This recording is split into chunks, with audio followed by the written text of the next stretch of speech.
Hello, DFS Army. CashKeg and Chop coming at you this afternoon on Tuesday, August 6, 2019. Hope all of you woke up to some green screens last night. I saw some early morning screenshots in our DFS Army VIP chat rooms, so hope some of those were you guys. Today, Chop and I will be reviewing our head-to-head cash game lineup from last night, looking at tonight's FanDuel slate, and answering any questions you might have. But before that, if you are not already following me on Twitch, please give me a follow and turn on those notifications so you know when I go live. Also, if you're not a subscriber to my Twitch channel, please give me a sub, as I'll be giving away some sweet DFS Army merch like this t-shirt I have on for my Twitch subs only starting this NFL season. For those of you on YouTube, I'd appreciate you if you hit the like and subscribe button below, which lets me know you want me to keep dropping these videos each day. Also, leave a comment below on what you think will be the highest scoring pitcher on today's FanDuel slate, because it's kind of a dumpster fire. All right, with that out of the way, Chop, let's talk about your epic comeback last night as you took me down in a head-to-head. Epic comeback by 5 points. 5 points was a real smoke show. Well, hey, man. Turner, I didn't expect that out of Turner, but you can get that every night out of him. That was the one guy I was sweating in that head-to-head with you. A win's a win. Turner, for me, I liked that he correlated with Muncy, and to be honest with you, being a St. Louis guy, I know what Walk is about or is not about, and so it was pretty easy for me to look at his BVP at a 976 OPS and just go, Turner, as I remember, for recency bias, is a little bit of a cardinal killer. So if that's where we're going to be a little different, let's be a little different and hope it works. And it worked. Yeah. I mean, it's better than my zero I got from Suarez. Yeah, for me, it was either going to, I didn't have the money for it, but it was either going to be Turner or Moose. Yeah. Did you have him in your utility spot? Not Moose. I had Reynolds because I had Peterson. I kept going back and forth a bunch. And for me, it was between Suarez and Moose. I wasn't really looking on Turner because I was looking at Muncy and Peterson at first in my cash lineups. Peterson, I kept going back and forth with because he was so cold over the last week or so. He hit one too, though. He did. No, I mean, he could hit one anytime. But he was so stinking cold that it was like, oh, screw it. Reynolds was hot over the last week. And I just went with him. He did well. He got 30 FanDuel points. But that zero from Suarez kind of sunk me. I still did well. I still made money last night, but not beating you, man, that's never fun to wake up to. So, well, I'll tell you what I didn't like was it about 8 p.m., 8:30, something like that. I look, games are doing pretty well. Oh yeah, it looks like we're having a pretty decent night. Fuck you, Keg, you're still ahead of me. I was like sweeping all of my head-to-heads. I was out way in front in my three-mans, and I was still trailing you by like 10 points. I was like, God, this sucks, man. I'm getting so sick of this shit. Well, and the thing was, like, from when I dropped that sheet last night for cash games, the reason it's so important to be in our chat rooms is once we saw Mike Ford hitting fifth, at 2K, and the guy is, can smash the ball. And then, again, we had Aquino hitting the 4-hole. That one we knew about because that lineup dropped really early. And then Grisham, we didn't know if he's going to be leading off again or not, and they did. And then so those three were like easy plays. So it was a slate where, even the top-end pitching had some maybe a little bit difficult lineup. They all did really well. I don't think it really mattered what you do. You wanted Castillo in GPPs, and he was the lowest one owned. That's why it's good to go him. But in cash, Morton was just the easiest play to me for cash games. Either one of those guys, Giolito or Morton. To me, that was the guys to play in cash. And they both got about the same, like 44, 46, I think, at what, Chop? The only reason I was on Morton all day from the beginning. The only reason that I didn't like Giolito is a little bit of, trending. Lately, he's been trending down a little bit. The reason that I saw it was because of who he was facing. I think it was Detroit or something where I was like, okay, I can see it. But I just felt like Charlie Morton was just the better player. And Castillo, I was like in that ballpark against LA, who doesn't typically strike out. Yeah, we can go diving into splits if we want to, but I mean, LA doesn't typically strike out, and I was like, I know he's got the upside to do anything, but he feels like he had a lower floor than usual. Sure. So I was just like, it's not the cash play. So to me, it was either Morton or pay way down. And I looked down at like Tanaka and Turnbull and whatever, and it was just like, oh my God, it's trash down here. So no.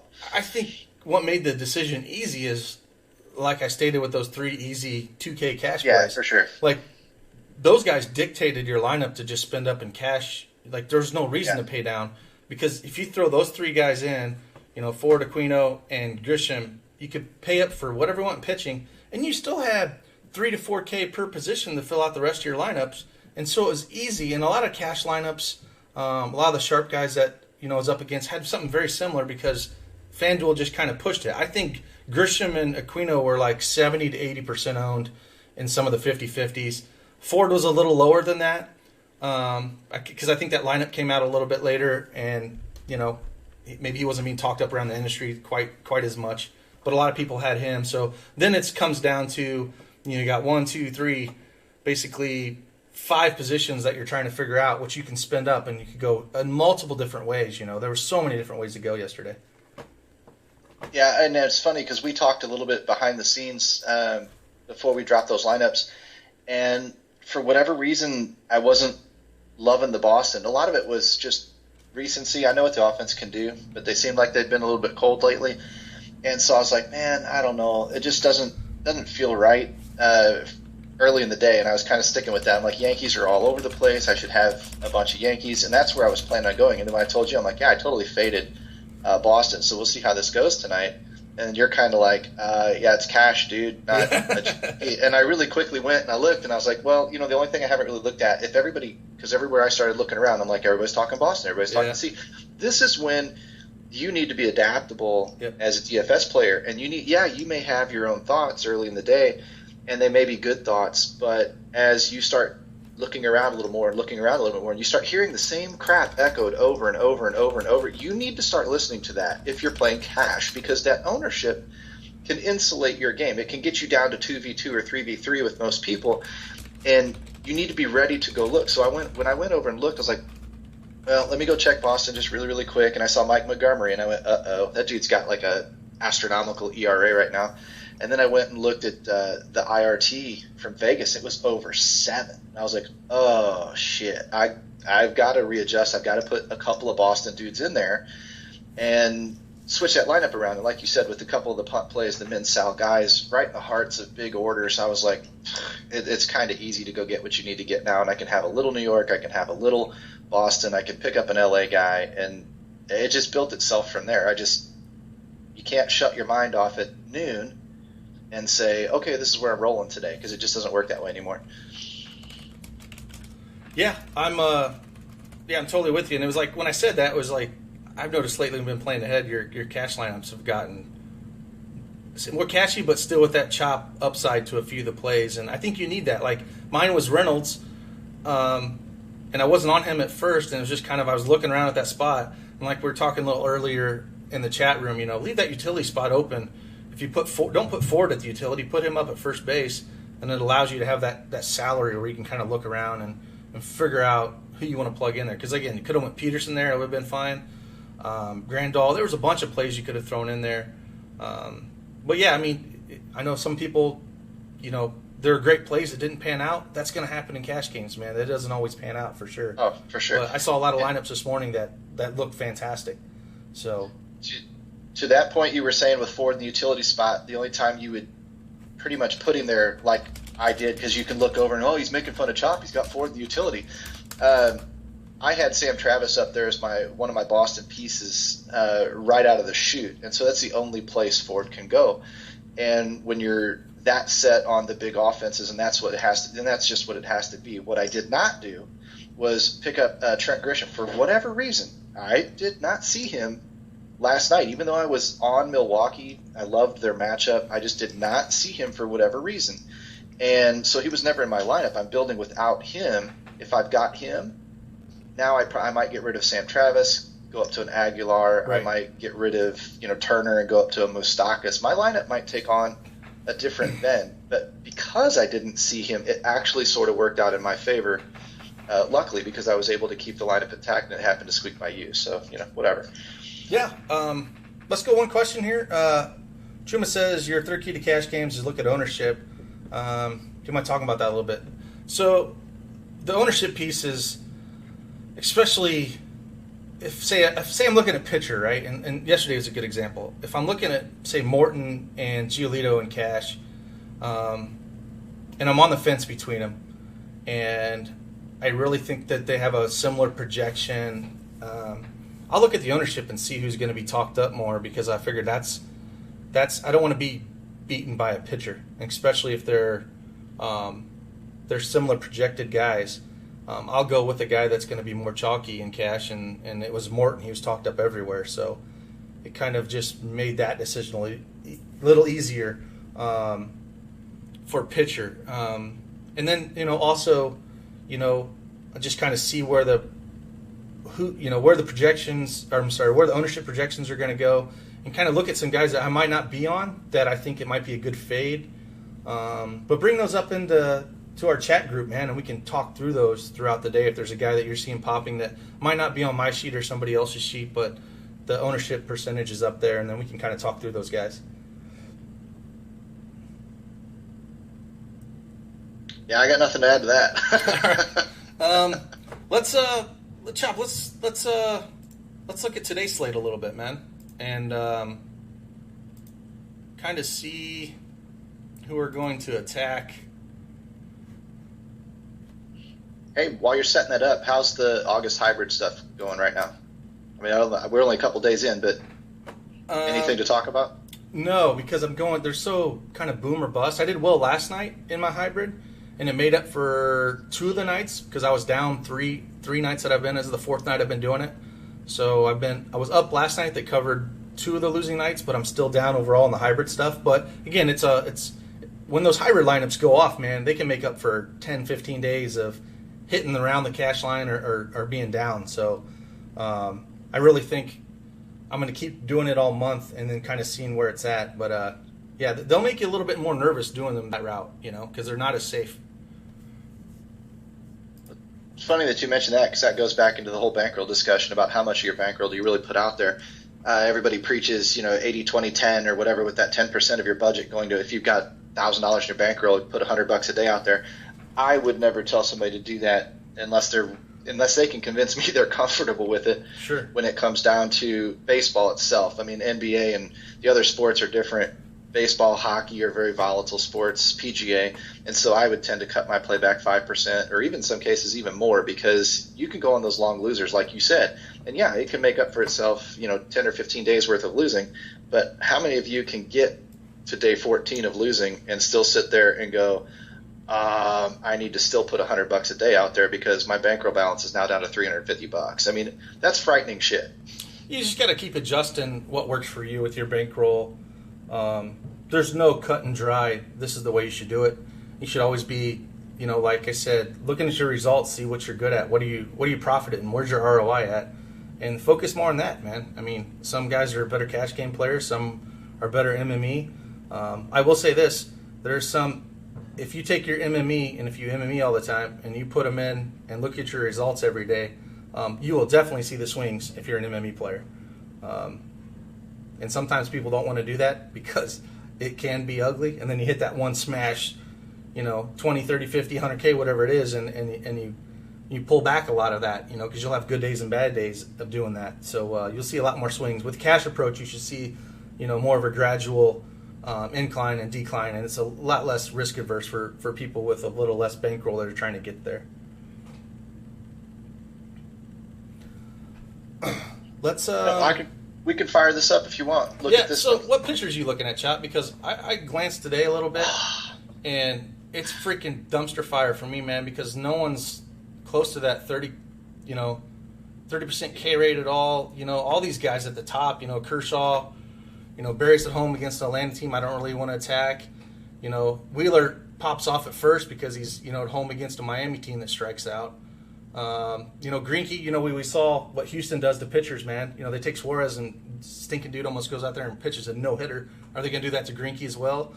But, I know Colorado bats and have got to him a little bit in the past. But out of those top 4 guys, man, like who are you looking at? Well, that's what I had to do. So I go through our research station, and the first thing I do is I sort by K-score, and over in that little chop shop section. And immediately what I first saw in that first 5, 6, 7, 8 names was a bunch of really, really small sample size dudes. And that freaks me out for a cash game type build because I got no sample, I got no track record. Right. So I kind of tried to dismiss them at first, even though they've got high K-scores today, because I just don't trust them yet. And so I'm looking for the names that I trust, and I scrolled over to the right and looked at Vegas odds, looking for the guys with a minus 150 or better. And we got a lot of minus 200s. So I'm automatically looking at Wheeler, Greinke, Kershaw, maybe some Berrios, and they're all kind of in that same, upper $9,000 to low $11,000 price range. And so who's got the K-score? Well, today it's Wheeler. Who's got the matchup? Well, if you don't like Miami, it's still Wheeler. They've all got about the same Vegas odds. So I'd probably start with Wheeler. And let me I'm sorry, while you're talking this real quick, I'm gonna drag this over here real quick so you can kind of speak to it.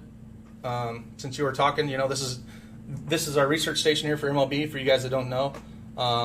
So Chop can kind of speak to this, what he's talking about with K-score and the pitchers up That's there. in that.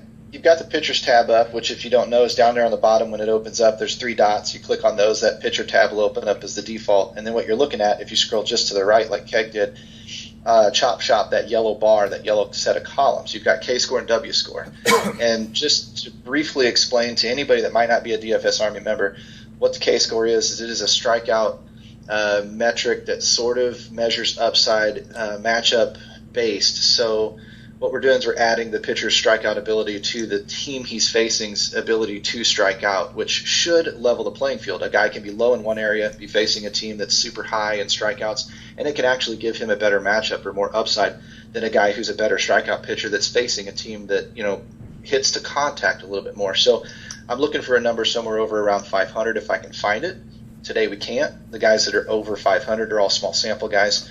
I'll take that K-score column, click that little triangle, and I'll sort by descending and bring all of the big K-score guys up to the top. And that's typically where I'm going to start. And this is the way I do it. Everybody does it differently, but this is how I do it.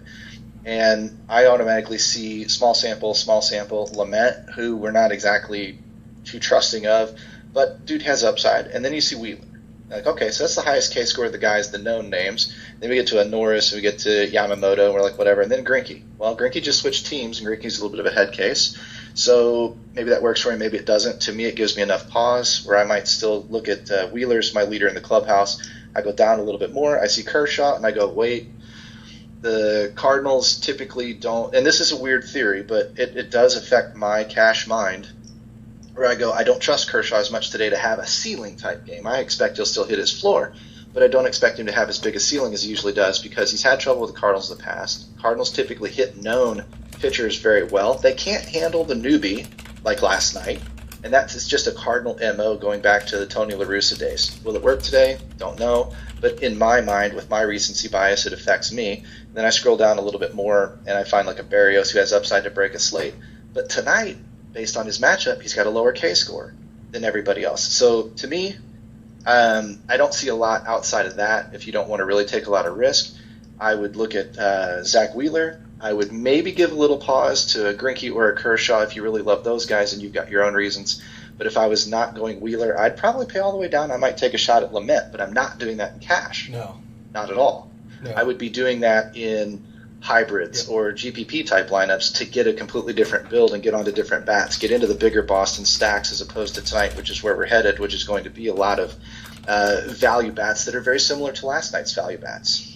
So, I mean, that's my synopsis. Sorry it took so long. No, it's fantastic. I'm glad we pulled this up, and it's something I think we should do when we do these. I think you do a fantastic job of explaining this and kind of what you're looking at, and it gives members and people that aren't DFSArmy members a glance of what we're looking at and the tools that we offer, and that's fantastic. And again, right there it tells you a Wheeler, and that's who my first glance I was gonna plug in a Wheeler there. I think he's gonna be your chalk pitcher. Again, this is early, things can change, but as now, if I've been looking around, I think Wheeler's going to probably be your chalk pitcher.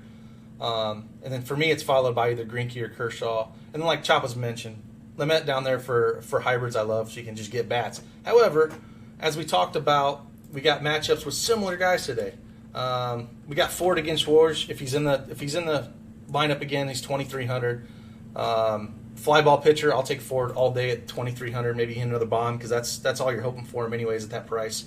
Go FanDuel slow on their algo to price guys up. Got Aquino again.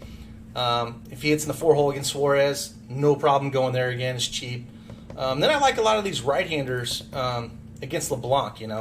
Like you have your Myers, 2,600. You got your Renfro's, 2,900.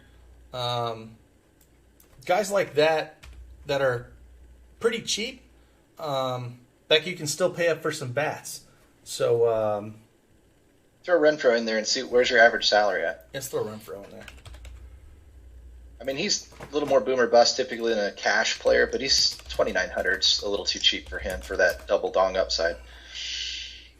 Yeah, no, I mean for 2,900, again, I'll play a couple of these, Padres bats. But like we're saying, it's one of those slates again where you don't have to get crazy and pay down at pitching because we're going to have the value again. Look at that. You're at 3,360 already. Yeah, and so there's no reason to pay down for pitching. And so yeah, you don't even need Renfro if you don't want him. No. I mean, if you didn't throw that, you still have what? The 3,300. You have plenty of salary to build whatever you want to. If these guys are in the starting lineup, I would assume Aquino's definitely going to be in there against a lefty. And then, Ford against with the way the Yankees have been, with their injuries and stuff and how he went yard last night, I don't know why they wouldn't put him in there against a fly ball pitcher. So I can see those guys being in there. And I think that's the value I would start with, man. I mean, like, we could also go back to Cincinnati again, man. Like, I think Peraza's still 2K. Now he's more of a hybrid type for me than a cash guy, but at 2K, he opens up stuff. Like he usually hits down the bottom of the order, but he's got stolen base upside and everything else. But I don't mind throwing him in there as well. I mean, look at that. You can play whoever the hell you want to. Were you surprised to see Iglesias in like the 5-hole last night? Yeah, a little bit. I mean, he's usually down in the 7 or 8 hole. So yeah, he's usually a 7 or 8 guy. That was kind of interesting. So these guys kind of flip-flopped in that lineup last night. And, it was fun. But I think cash lineups, don't overthink it, man. Pay it for pitching. Find a couple value guys like we talk about. Grisham's legit for sure. I like him if he's the top of the order. He's against a lefty, so we just got to be cognizant of that and make sure he's in the lineup starting again. But he is against a lefty today. So let's just make sure he's up there. But yeah, Grisham's been tearing the ball up. And if he's up there and you throw him again, like we did last time, throw 3 of these cheap guys in, almost $3,500 to spend. So, right, you can go get any stack you want with that. I mean, anybody. Like you said with not overthinking it for cash. So what if everybody's on Wheeler? So what if everybody's on Ford and Aquino or whatever? Who cares? Even Grisham. Believe me, you can now go anywhere you want to go inside the top studs of the DFS salaries. And you can take on 20 or 30 head-to-heads tonight. You will not see an identical lineup. And that's really all that matters. You don't want to be splitting money with everybody, but everybody hears that and they get afraid of the chalk, like, oh my God, I can't play chalk. Everybody's going to be the same. I would challenge anyone to go back to a year or 2 years deep in your own history and show me the number of times you've actually tied somebody, not with a tie score, but with an absolutely identical lineup. It doesn't exist. It is so hard to do. That's why there's so easy to spot as lineup sellers out there in the real world. But honestly, you're going to be different in 1 bat, 2 bats, 3 bats, whatever, even with this core starting right here. So don't sweat that so much in cash games because it's really just not that big of a deal. No, 100%. Someone asked about Bichette. I have no. Bichette's just been smashing the ball, and I've been playing him, but he's priced up to 3,600. Again, you have the salary to play these guys. If he's leading off again, I have no problem going back to him, man. I mean, he's been cash money since he's been called up, and his price is getting up there. But like we said, if these 3 value pieces are going to be there tonight, I'm going to have them in my cash lineup, and then you just build around that. Do you have any other main stacks you're really looking at tonight? Or, I mean, is it really just this simple where it's here's your core, go from there? For I mean, are you back on New York or back on Boston tonight? I mean, Houston, the big stacks. I mean, is there anyone that's really sticking out to you, like somebody that you really want a piece of, like Cleveland or something like that? Well, like, I don't mean stacking cash. I just mean like for like a hybrid or offense like in a great spot GPPs. that you're really running to, saying I need a bat or two from here. Like I said, I think the Padres won't be as highly owned as they should with going against LeBlanc. I kind of like them. I don't mind the Cleveland Indians a little bit. That's a spot that I don't mind looking at. The Yankees, like Walsh has been crazy. Like I don't know what you're going to get out of him. Like lately, I think the last time he was out, he sucks, and the Yankees can smash this guy around because he's a fly ball pitcher. I just don't know what I'm going to get out of him. So I don't. If the Yankees are going to be popular today, when we check later on, I don't think I'd want that in tournaments. Don't mind tagging him a few spots in cash like Ford. And then the Brew Crew, I don't mind going back to them as well. I agree there, absolutely. But I don't know. What are you looking at, Chop, besides those three? I did have Cleveland pop because this is actually a really quick and cheap way to go through assembling a small player pool where I'll go through either Research Station or Domination Station. With Domination Station, with the hybrid scoring thing that we do, now that is live and open for everybody that's a VIP member, I love the idea of organizing by hybrid score and then picking the top 5 at each position just to get a feel for who Domination Station is really going to like. And it seemed like it really liked Cleveland tonight. They're in each of their main infielders in the top 5 of each position. So I might dig in a little bit there when I go looking. Milwaukee obviously popped again because they've got a very low graded pitcher that they're facing tonight in the Research Station. It's just a couple little methods like that you bounce around to. You kind of get some ideas, and then you go digging in and seeing if they still keep making sense. The more you dig, the more they make sense. The more you like them, the more you play them. Yeah, so you're talking about is it the hybrid score you're talking about? Yeah, I mean, if you want to show people that, it's really pretty simple to get to. Just call it Domination Station. Nope, let me got it. I got it pulled up. Let me just slide her over here. Yeah, and again, this is just something that our members, really quick, really easy if you don't have a lot of time. You read Keg's sheet, you read the coach's sheet, you do a little bit of this. For people who aren't members, this is why you need access to these tools. I mean, legit. So you're on the main slate, FanDuel slate right there, right? Yep. So in that column down there with all the green, red, orange, yellow stuff, lower down to the player pool, down in there you can see hybrid score. You click it, it sorts by descending order. It brings all the top rated, top scorer. And what hybrid scoring is essentially just a blend between our DFSA grades and our projections. And it kind of gives you a consensus logically. You don't have to be all projection. You don't have to be all DFSA grade. You can kind of combine the two factors together. And what you're looking at here now is Kershaw has the highest, pitching hybrid score on the night. So, okay, so maybe you like Kershaw over Wheeler. But look, the guys we're talking about are right there, 1, 2, 3. Yep. And then right after that, you've got, your Trouts. And, okay, fine, you can probably afford him tonight with some of that value. But what I'll do is I'll go click in position by position. Let's start. Let's do outfield and see what the outfield's popping real quick. Yeah, I mean, start anywhere you want. I usually do catcher, and then I just scroll to the right. But if you do outfield, there's your top 10 guys. You get 3 outfielders. There's Reyes right there. You don't have to pick just one shortstop. You can pick 3 outfielders. So take your list down to, say, the top 10, and boom, there's Reyes in Cleveland. Yep. Right up there towards the top. Now, is that the end-all, be-all? No. But that's going to give you a very good idea of maybe where to start your research. Look at these guys that are popping in the hybrid score, that are popping in the Research Station, that are popping around the industry and ownership projections. And it helps you get an efficient cash game mindset started quickly. 100%. And that's a great point in bringing that up. And what I do is kind of figure out where I'm at and then go to these tools and kind of see what it is. And that really makes me more confident on some of the picks I was bringing up. Like we talked about Renfroe and Myers. I mean, Renfroe's in the top 10 and Myers is right there.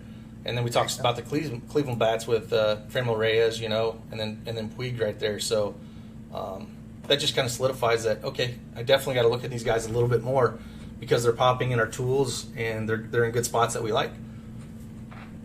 Yeah, and I will do that as part of my routine every day. I'll just go check those hybrid scores, write down the top 5, and like I circled Santana, Kipnis, Ramirez, Lindor, and I'll go back and circle Reyes now that he's not a Padre anymore. And that gives me 5 dudes. Yeah. I mean, I'm not going to stack them all, but I'll probably take Lindor. or maybe a couple others, because I'll have the money to reach for those guys. Oh, yeah. And that'll help me put together a very, very good cash lineup with some very solid, consistent players that are also in a very, very good matchup. That's why they're popping in our tools. 100%.